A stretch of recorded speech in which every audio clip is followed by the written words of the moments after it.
I went to college, I majored in English, I went to journalism school, but the thing that I really wanted to do was have a little restaurant. That was the only thing I wanted to do, and I wanted to cook. I just love cooking.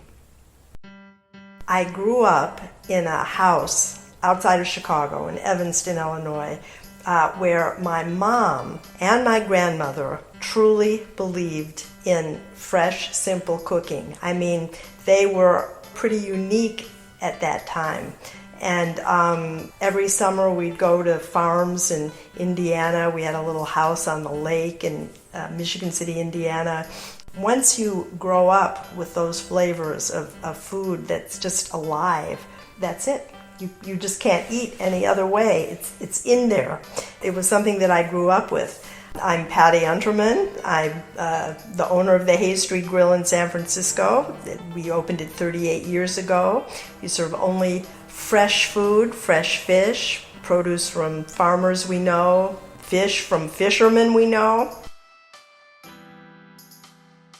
Well, I was in Berkeley at the time. I had a little restaurant, and a group of us were going over to San Francisco a lot to go to the ballet and opera and symphony, and there was no place to eat nearby. And I thought, I have to do this. This is exactly what I want. I want to open a little place that will serve the needs of performance goers. And that's what I did, and I based the whole menu on what I wanted to eat before a performance, which, a lot of grilled fish, things that could be cooked quickly, that were fresh and light and would sit well during a performance. And that little niche is exactly what made it work. And we were the only people in town that were doing it, so it was a huge success right from the beginning.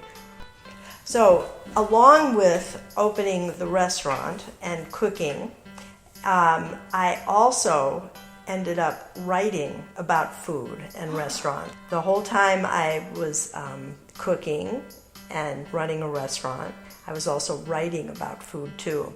And I published a guide called the San Francisco Food Lovers Guide, which was kind of the first comprehensive food guide to San Francisco. It was set up by neighborhood, and I went neighborhood by neighborhood and talked about all the restaurants, the produce shops, the butchers, the grocers, and it was a huge hit, and it kind of defined food writing or food coverage in San Francisco for a long time. It was really marvelous fun to do that.